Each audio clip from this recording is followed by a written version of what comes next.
우리는 지금 두 번째 비대면 예배를 드리고 있습니다. 하나님의 말씀을 위하여 다시 한번 기도하기를 원합니다.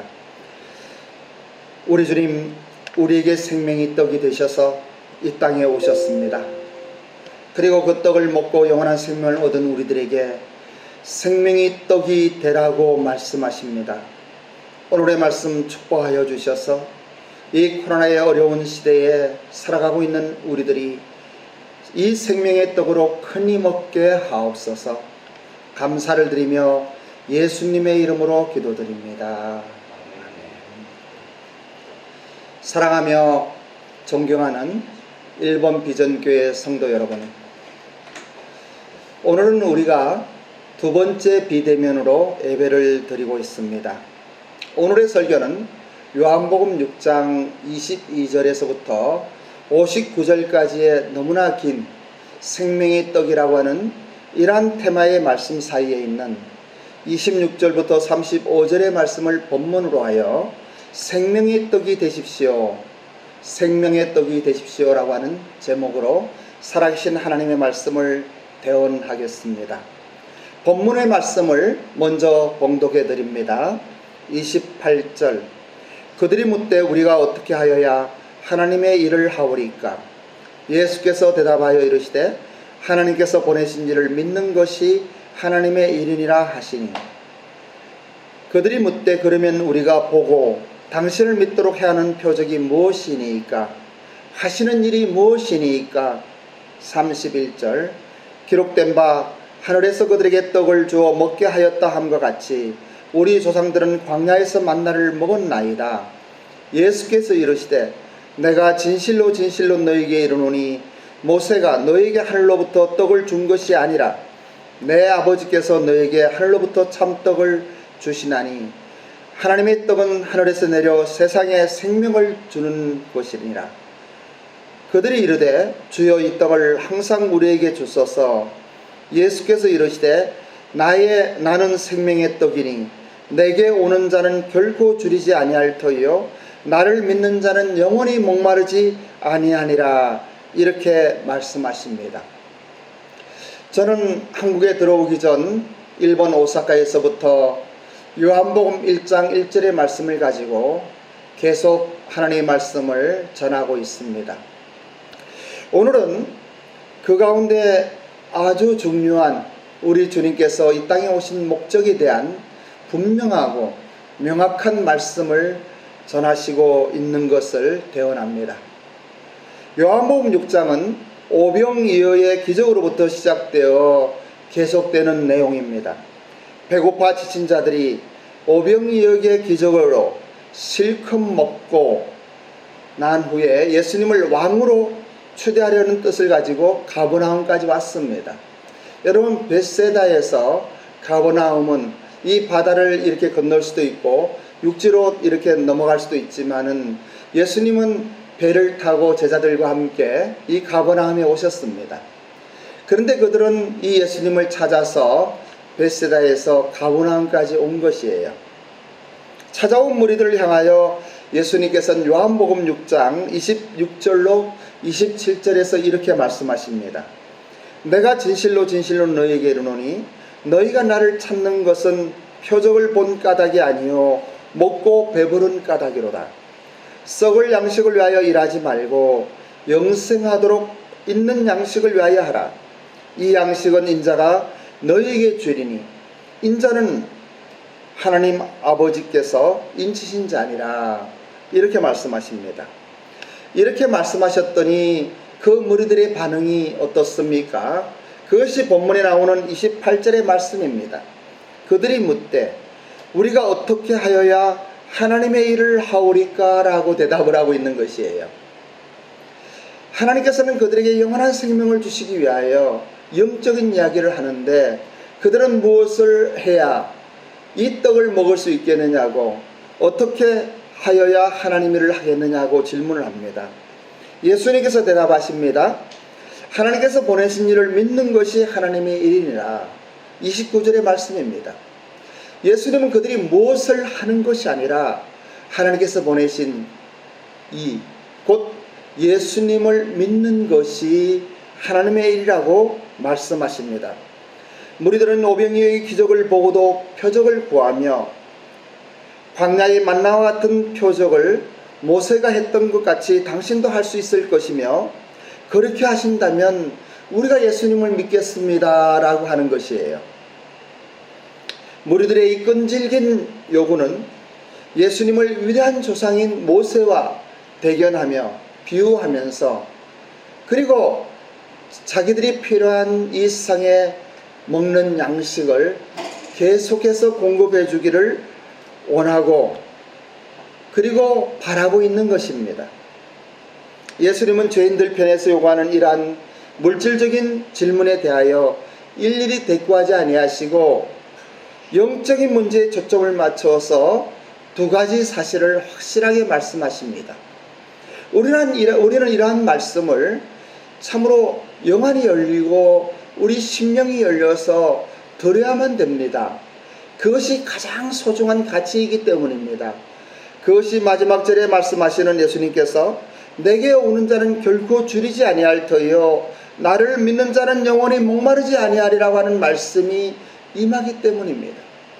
우리가 영적인 것이 우리에게 이루어지면 이 세상의 모든 것들도 이루어지는 것을 믿습니다. 그래서 사도 바울은 그런 이야기를 합니다. 내 영이 잘된 것 같이 범사에 잘되고 강건하기를 원한다. 우리의 영혼이 잘되면 하나님과의 깊은 관계 속에 하나님의 친밀감이 우리의 삶 속에 적응되어지면 범사가 잘되게 되어 있습니다. 그리고 강건하기 원한다고 하는 이 사도 바울의 말씀이 이루어집니다. 왜냐하면 우리의 가난의 문제나 질병의 문제나 이 세상의 모든 문제는 죄의 저주로부터 오는 것이기 때문에 그렇습니다. 오늘 이 시간 여러분들에게 이런 죄의 저주의 사슬이 끊어지기를 원합니다. 여러분들에게 죄로부터 오는 모든 고통과 아픔이 사라지기를 원합니다. 두 가지의 영적인 문제 예수님이 말씀하시는데요. 첫째는 만나를 주신 분은 모세가 아니라 살아계신 하나님이라고 하는 것입니다. 두 번째로는 그 조상들이 먹었던 만나는 하늘에서부터 온 떡이 아니라고 하는 것이에요. 이 만나는 영혼의 양식, 생명의 떡을 상징하는 우리 예수 그리스도를 가리키는 것입니다. 그래서 예수님은 나를 가리키는 것이다. 내가 곧 생명의 떡이라고 설명해 주십니다.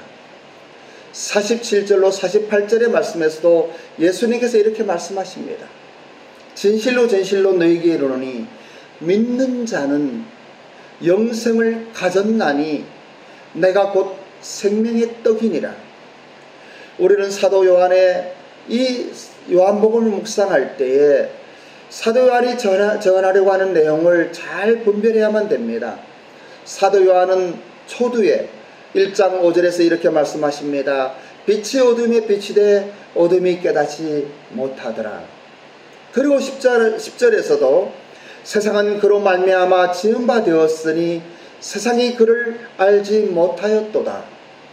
11절에서도 자기 땅에 오매 자기 백성이 영접지 아니하였다라고 이야기하고 있습니다. 이토록 하나님과 인간 사이에 무죄함과 계리로 연관된 이러한 것들이 사도 요한이 기록된 하나님의 말씀 속에 계속 나타난다고 한 사실을 여러분 기억하시기 바랍니다. 그리고 하나님께서 우리에게 주시고자 하는 그 영적인 의미를 놓쳐서는 안 될 것입니다. 요한복음 2장에서는 가나의 혼인잔치에서 물로 포도주를 만드는 이 기적을 통하여 예수님의 신성에 대하여 분명하게 선포하셨습니다. 그리고 3장에서는 니고데모와 함께 거듭남에 대한 이야기를 하는 것을 보게 됩니다. 그리고 4장에서 우물가의 사마리아 여인을 만나서 진정으로 예배드리는 것이 무엇인지 예수님은 말씀하십니다. 5장에서는 안식일에 베데스다 연못가에서 38년 된 병자를 일으키시는 이 표적이 기록되어 있습니다. 그리고 6장에 와서 오병이어의 기적을 일으키는 것입니다. 남자들만 5,000명이 넘는 그들에게 마음껏 먹을 수 있게 하심으로 예수님께서는 내가 하늘에서 온 생명의 떡이라고 하는 사실을 분명하게 선포합니다. 그런데도 많은 제자들은 이 예수님을 이해하지 못합니다. 오늘의 본문의 말씀이 끝나고 많은 제자들이 떠나갔다라고 기록되는 것을 보게 됩니다. 12 제자들에게 너희도 가려느냐 할 때 영생의 말씀이 있으니 우리가 떠나가지 않겠다고 고백하는 그 12 제자의 그 고백을 우리도 동일하게 해야만 될 것입니다. 우리는 이 땅에 살면서 너무나 힘들고 어려운 코로나 시대를 맞고 있습니다. 함에도 불구하고 그 당시의 이스라엘 백성들에 비하면 너무나 평안한 세상을 살고 있습니다. 우리나라도 일제 36년의 식민 통치하에서 얼마나 어렵고 힘든 삶을 살았는지 모릅니다. 그런데 그때는 하나님을 믿는 그 믿음이 우리를 새롭게 하였고, 그리고 해방이 되어서 1960년대 70년대에 한국교회에 부어지는 그 엄청난 축복이 얼마나 놀라웠는지, 하나님은 동일하게 교회를 축복하시면서 우리에게 경제 대국이라고 하는 엄청난 유사 일에 없었던 축복을 이 대한민국에 내리셨습니다. 그러함에도 불구하고 우리는 조금 불편하면 하나님을 원망합니다. 조금 어려워지면은 우리는 괴로워하며 절망하며 이 믿음을 잃어버리기 쉬운 이러한 약한 세상에 살고 있습니다. 저는 오늘도 이 말씀을 묵상하면서 침례 요한이 외치는 회개하라 천국이 가까웠다, 이 야성의 외침이 우리의 심령 속에 임하기를 간절히 기도하며 축원합니다. 계속 말씀을 읽어가면서 고린도서를 읽는데 교회 카톡에도 올렸습니다마는 이 말씀이 얼마나 감격스럽고 감사한지 오늘 이 시간 또 여러분들에게 이 말씀을 소개하기를 원합니다. 고린도전서 1장 13절로 18절의 말씀을 제가 봉독하여 드립니다. 그가 우리를, 이 그가라고 하는 예수님을 이야기하는 것이에요. 그가 우리를 흑암의 권세에서 건져내사, 하나님이시네요. 그의 사랑의 아들의 나라로 옮기셨으니, 이 그는 하나님이십니다. 그의 사랑의 아들의 나라로 옮기셨다. 그 아들 안에서 우리가 구속 곧 죄 사함을 얻었도다. 그는 보이지 아니하시는 하나님의 형상이요 모든 창조물보다 먼저 나신 자니 만물이 그에게 창조되되, 우리 예수님 이야기하는 것이에요. 하늘과 땅에서 보이는 것들과 보이지 않는 것들과 혹은 보좌들이나 주관들이나 강사들이나 권세들이나 만물이 다 그로 말미암고 그를 위하여 창조되었고, 또한 그가 만물보다 먼저 계시고 만물이 그 안에 함께 섰느니라. 그는 몸인 교회의 머리라. 그가 근본이요 죽은 자들 가운데서 먼저 나신 자니 이는 친히 만물의 으뜸이 되려 하심이라. 저는 이 말씀 보면서 얼마나 감동했는지 모릅니다. 벅차오르는 그 감사가 감격으로 이어지며 눈물을 흘리며 살아계신 하나님을 찬양할 수밖에 없었습니다. 참으로 어리석었던 이 비천한 인생을 흑암의 권사에서 건져내셔서 사랑의 아들 그 예수님의 나라로 옮기셨다고 하는 사실이 얼마나 감사한지요. 모든 창조물보다 먼저 나신 자이고 만물이 그에게 창조되었다고 하는 이러한 사실들이 얼마나 감사한지, 땅에서 보이는 것들과 보이지 않는 것들, 그리고 보좌들이나 주관들이나 강사들이나 권세들이나 만물이 다 그로 말미암았다라고 기록되고 있습니다. 그가 창조하셨다라고 이야기하십니다. 그럼에도 불구하고 그는 우리를 위하여, 나를 위하여 자기의 생명을 버리셨습니다. 여러분, 이 사실이 얼마나 큰지 아십니까? 이 놀라운 현실 앞에서, 이 실체 앞에서 우리는 어떻게 살아야만 하겠습니까? 저는 오늘의 본문의 말씀을 묵상하면서 그는 몸인 교회의 머리라, 그러면 교회가 그를 대신해야만 된다고 하는 사실을, 그가 이 세상에 빛과 소금의 역할을 맡기셨으니 교회된 우리는 그 일을 감당해야만 된다는 사실을 깨닫고 다시 한번 결단하게 되는 것입니다. 우리가 예수님의 제자라고 이야기하면서 제자의 삶은 무엇인가? 우리도 먼저 예수님께서 생명의 떡이 된 것 같이 이 세상에서 생명의 떡이 되어야 되지 않겠는가 하는 생각을 하게 되는 것입니다. 어떻게 하면 우리가 생명의 떡이 되겠습니까? 나열하자면 너무나 많이 있습니다만은 제가 그냥 생각하고 또 실행하고 있는 서너 가지를 여러분들에게 말씀드리기를 원합니다. 첫 번째로는 중보기도를 드리는 것입니다. 저는 아침에 일어나면은 제일 먼저 핸드폰을 엽니다. 그리고 상단에 저장되어 있는 우리 교회 카톡방과 또 제바의 카톡방과 그리고 가족들과 또 선교사님들의 카톡방을 열어서 먼저 그 올라있는 명단, 동참하고 있는 사람들의 이름을 쭉 부르고 있습니다. 특히 교회와 제바의 카톡방에 때로는 어떤 형제를 위하여, 어떤 자매님을 위하여 하나님께서 기도하게 하시는 그 기도를 간절하게 기도합니다. 카톡의 내용을 보는 것이 아니라 거기에 올라있는 사람들, 나이가 이제 70이 가까워지면 자꾸 잊어버리지 않습니까? 그럼에도 불구하고 선교사님들의 이름을 부르며 기도하고 싶어서 그 선교사님들의 카톡방을 봅니다. 이러한 것들은 제가 생명의 떡이 되어서 누군가를 살리는 가장 큰 헌신이라고 생각하며 실행하고 있습니다. 두 번째로는 만나는 사람에게 위로와 격려가 되며 힘이 되기를 소망합니다. 그래서 우리 교회와 제이바의 카톡방 뿐만 아니라 기회가 있을 때마다 이야기하는 좋은 것만 보고 좋은 생각만 하고 좋은 말만 하십시오.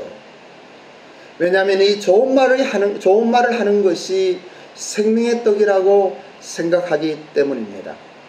세 번째에서는 여기저기 오라고 하는 데는 많아도 꼭 가야 할 곳만 가려 하며 꼭 만나야 할 사람들만 만나길 원합니다. 많은 사람들은 저를 무척 바쁜 줄로 알고 있는데 사실은 일주일에 거의 3, 4일은 집에만 있고 어떤 때는 집 문 밖에도 나가지 않는 때가 참 많이 있습니다. 특별한 일정이 없으면 그저 집에 있기를 좋아합니다. 그리고 독서를 하고 기도를 하며 하나님 말씀 묵상하는 것이 저에게 얼마나 큰 축복인지 모릅니다.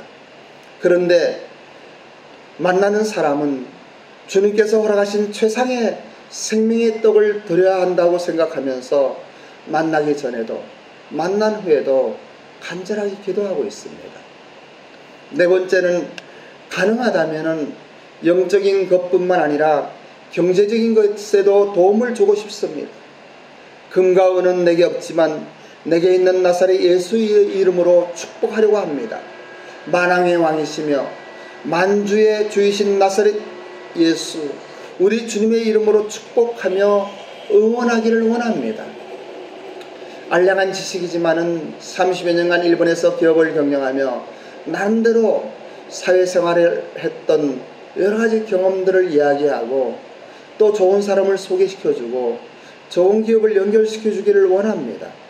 만나는 상대가 도움이 되었다고 생각할지 아니면 그냥 넘어갈지는 모르겠지만은 하나님의 사랑과 은혜 안에서 생명의 떡이 되고 싶은 것입니다.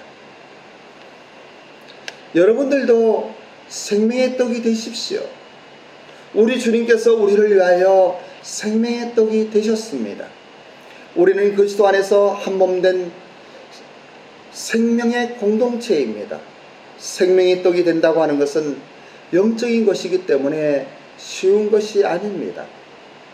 주님의 사랑을 받은 우리가 주님의 제자로서 그 누군들 사람들에게 영향을 끼치는 생명의 떡이 되고 싶지 않겠습니까?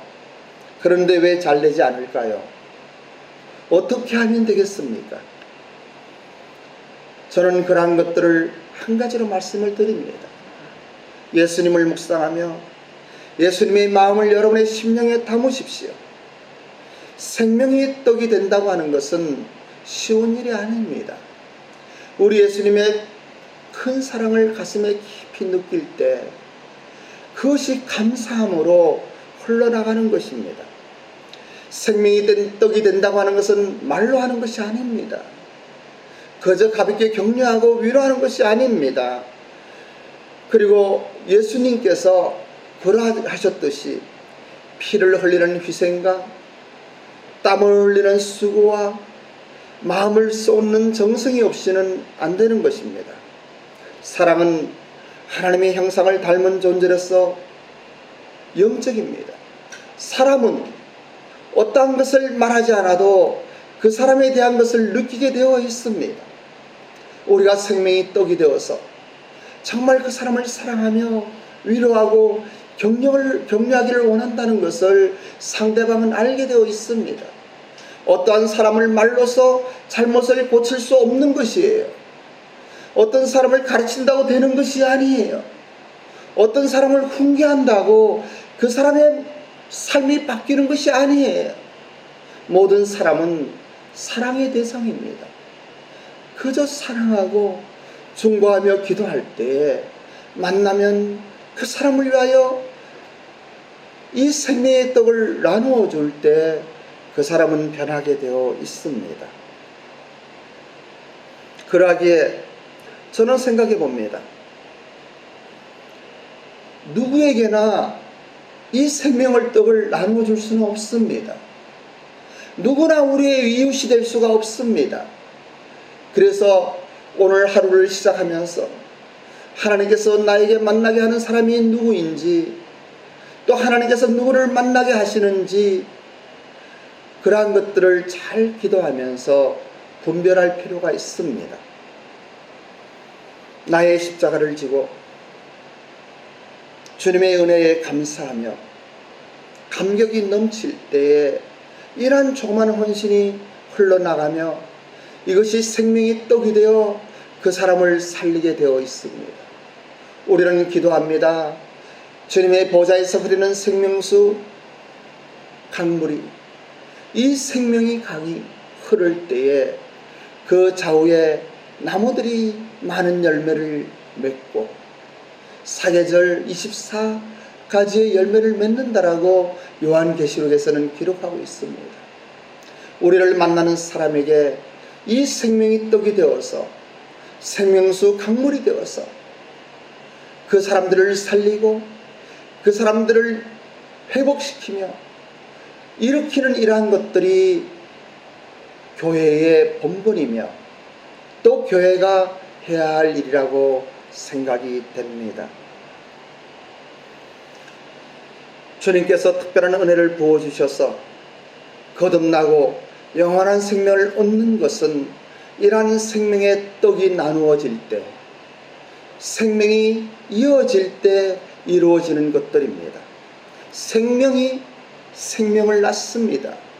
생명이 없는 종교인들은 결코 생명을 잉태할 수 없습니다.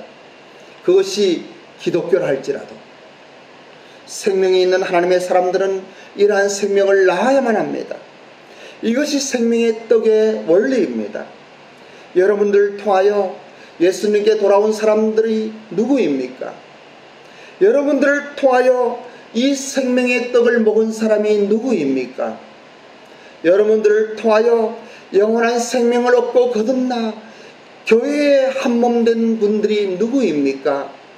여러분 자신들을 돌아보며 내가 생명의 떡이 되었는지, 또 그리고 이 생명의 떡을 먹은 여러분들의 주위에 생명의 떡을 나눠주고 있는 사람은 누구입니까? 언젠가 또 자주 제 입에서는 이야기하지만은 이 사과 나무가 그 과실을 맺는 것은 우리가 먹는 이 사과가 아니라고 하는 사실이에요. 사과는 먹으면 없어집니다. 사과나무의 과실은 또 사과를 맺는 이 열매를 딸 수 있는 사과나무가 되어야만 됩니다. 이것이 생명의 씨인 것입니다. 생명이 증거되어질 때 이 생명의 떡을 먹은 사람들이 또 성장하여 생명의 떡을 나눠주는 사람이 되는 것만이 하나님께서 원하시는 생명의 떡의 원리라고 하는 사실을 여러분들에게 말씀드리기를 원합니다. 오늘은 이 생명의 떡이 되십시오 라고 하는 말씀으로 살아계신 하나님의 말씀을 여러분들에게 전했습니다. 저는 오늘 이 시간 참으로 여러분들의 영안이 열리기를 원합니다. 성령 하나님 축복하셔서 우리를 풍성케 하시옵소서. 먼저 우리의 삶에 이 하나님의 생명의 떡이 임하게 하시옵소서. 날마다 먹는 생명의 떡은 결코 500여개 눈에 보이는 그 떡들이 아닌 것이 하늘로부터 오신 우리 예수 그리스도, 내가 생명의 떡이니 나를 먹는 자는 살겠다라고 말씀하시는 이 예수, 내 살이 떡이요 내 피가 양식이라고 하시는 그 예수 그리스도를 먹고 마시는 여러분들이 되시기를 원합니다. 그리함으로 말미암아 어떠한 환경 가운데서도 승리하며 살아계신 하나님을 찬양하며 이러한 코로나의 사태 어려워하지 않고 또 닥치는 어떠한 환난과 고통이 오히려 즐거워하며 모험을 즐기는 탐험가와 같이 이 땅을 살아가는 우리 일본 비전교회의 가족들이 되었으면 좋겠습니다. 이 방송을 듣는 여러분들에게도 동일한 이러한 은혜가 임하기를 주님의 이름으로 축원합니다. 기도하겠습니다. 살아계신 하나님 감사를 드립니다. 생명의 떡이신 예수님, 우리의 심령에 오시옵소서. 예수님의 살을 먹고 피를 마시며 하나님의 사람으로 이 땅을 살아가게 하옵소서. 어떠한 환난과 고통 속에서도 즐거워하며 감사하며 승리의 찬송을 하는 우리가 되게 하옵소서. 감사드리며 존귀하신 예수님의 이름으로 기도드리옵나이다.